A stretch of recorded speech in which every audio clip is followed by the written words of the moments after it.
ভিডিওটা গত মাসে ২৭ তারিখ শ্যুট করেছিলাম, কিন্তু এই কদিনের এত ব্যস্ততা এবং উপরি পাওনা হিসেবে পাওয়া আমার শরীর খারাপের কারণে ভিডিওটা আপলোড করা হয়নি।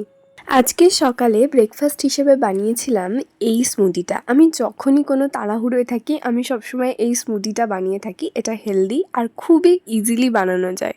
ব্রেকফাস্ট সেরে নিয়ে স্নান করতে করতেই আমার বেজে গেছিলো 10:30 আর আমার বেরোনোর টাইম ছিল 11টা। তো আমি খুব তাড়াতাড়ি রেডি হয়েছি যাতে ট্রেনটা না মিস করি। গরমের মধ্যে না একদম রোজ রোজ বেরোতে ইচ্ছে করে না, তাই আমি একটা দিনই বেরোই আর সেখানে সমস্ত কাজগুলো করি। আজ কাজ শেষ করতে করতে প্রায় সন্ধে হয়ে গেছিলো। তারপরে সেখানে একটা কোল্ড কফি শেক খেয়ে তারপরে একটু জুডিও গেছিলাম, কিছু জিনিস কেনার ছিল সেই জিনিসগুলোকে কিনে তারপরে বাড়ি ফেরার সময় খেয়েছিলাম আমার অল টাইম ফেভারিট মোমো। আমার মোমো খেতে ভীষণ ভালো লাগে। মোমো খাওয়ার পরে আমার শরীরে আর একটু এনার্জি ছিল না, তো আমি বাড়ি ফিরেছিলাম। তো আজকের ভিডিওটা এইটুকুই। ভিডিওটা ভালো লেগে থাকলে অবশ্যই চ্যানেলটাকে সাবস্ক্রাইব করো।